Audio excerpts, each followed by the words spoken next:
Bonjour à tous, bienvenue à un autre épisode de Plus de Millage. Aujourd'hui, une petite capsule parce que Kia Canada a dévoilé le prix de départ et le prix de tous les modèles du VUS Compact EV5, un VUS 100% électrique qui très attendu sur le marché canadien. C'est un véhicule en plus qui est exclusif au Canada de par la situation géopolitique dans le monde.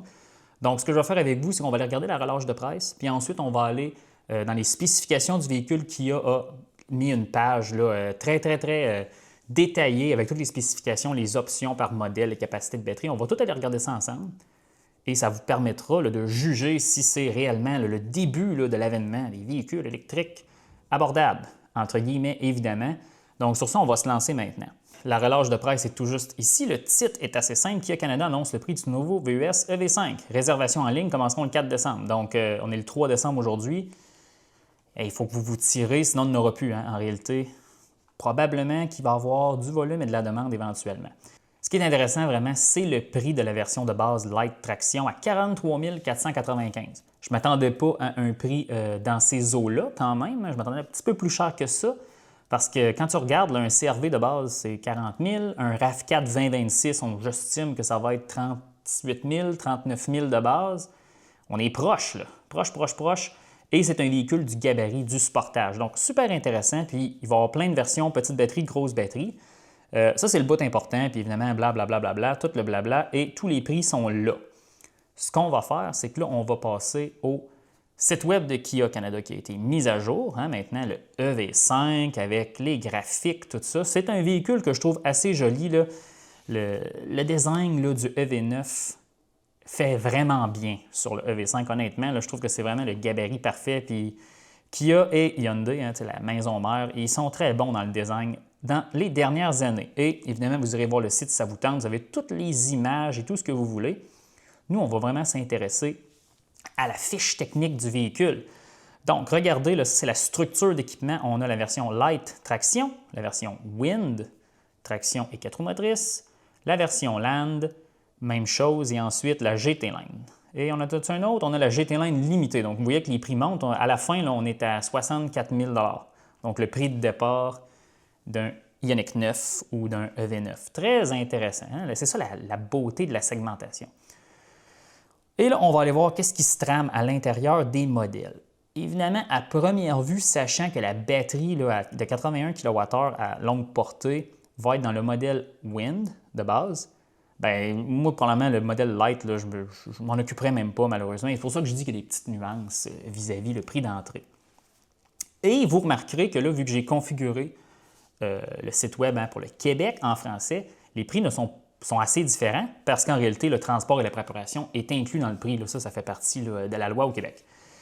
Ce qui est intéressant, c'est que sur toutes les versions, toutes les couleurs semblent disponibles très bien. Et siège en tissu, là, même dans la version là, qui va être Wind, que je suppose qui va être la version de volume, bien intéressant. Caractéristiques techniques, et là, j'ai remarqué quelque chose qui me déçoit.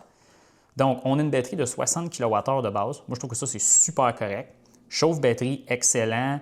C'est une architecture 400 volts. Là. Dans le fond, le EV5, EV4 et EV3, c'est des véhicules sur la plateforme EGMP. EGMP, c'est la plateforme ultra-moderne de véhicules électriques que Hyundai utilise. Hyundai, Kia et Genesis pour tous leurs véhicules électriques maintenant. Mais ils ont deux versions. La version 800 volts, qu'on connaît très bien, qu'on a essayé à plus de millage, et la version 400 volts, moins cher. Et le EV3, EV4, EV5 sont sur cette plateforme-là. C'est comme une sous-plateforme à la plateforme. Et là, si on descend, il y a une petite affaire ici, là. Ding, ding, ding, pompe à chaleur.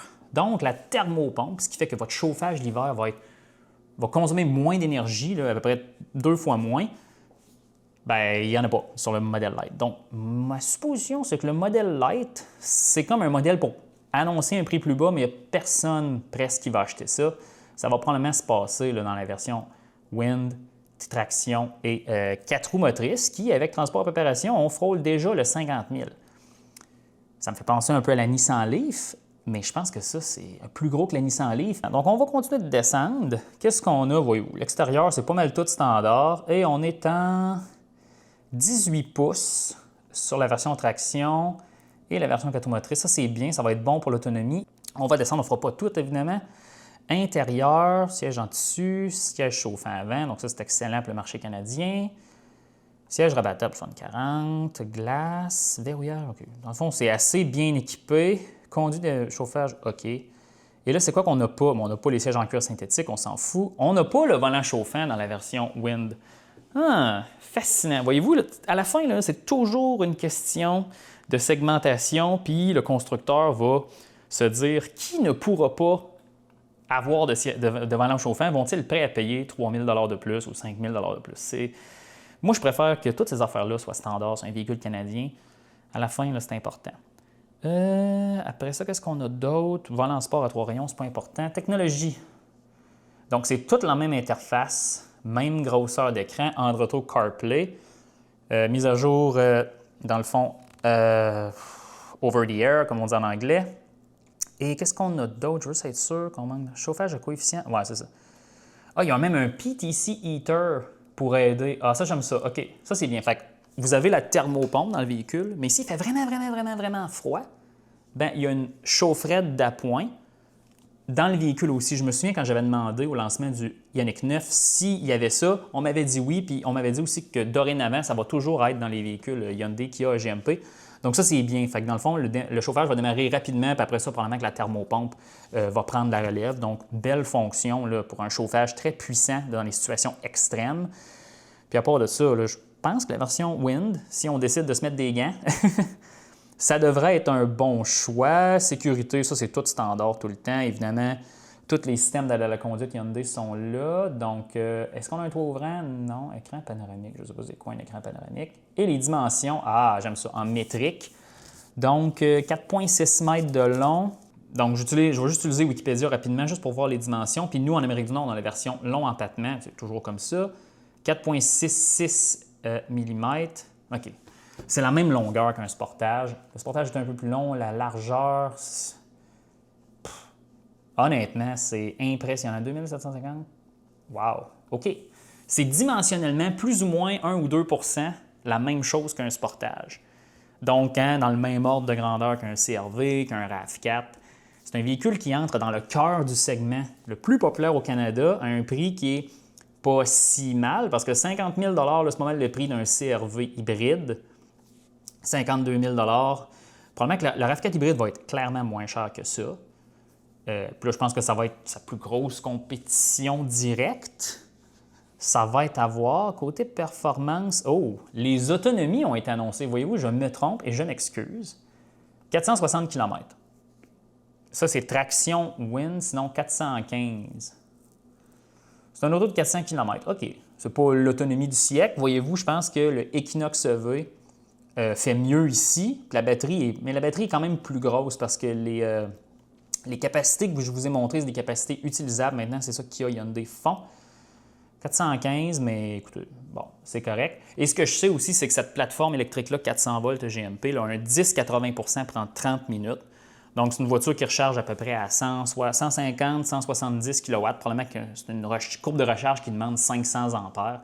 Puis on verra là, si c'est comme un véhicule 800 volts qui maintient la puissance longtemps. On verra ou si c'est comme Tesla, que ça fait juste s'effondrer.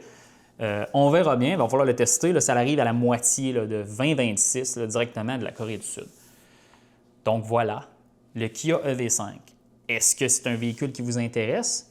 Moi, est-ce que c'est un véhicule qui m'intéresse? Moi, ça m'intéresse pour l'avancement du marché, ça m'intéresse pour le découvrir. Ce n'est pas un véhicule qui m'intéresse nécessairement, mais ça, c'est un véhicule qui va probablement faire un coup de circuit en termes de vente et de popularité. Évidemment, si Kia est capable de fournir le Canada avec la demande. Là. Puis moi, je pense que Colombie-Britannique et Québec, il va y avoir de la demande, qu'il y ait des subventions ou non, parce que ça, c'est un des premiers véhicules qu'on voit là, avec la nouvelle Chevrolet Bolt, que c'est pas mal le prix du véhicule et ils n'ont pas calculé qu'il allait avoir des incitatifs, donc ils n'ont pas artificiellement augmenté le prix. J'espère que vous avez aimé cette petite capsule, ça n'a pas été trop long. Laissez-moi des commentaires, peut-être répondre à d'autres questions sur le EV5. Et sur ce, on se laisse là-dessus.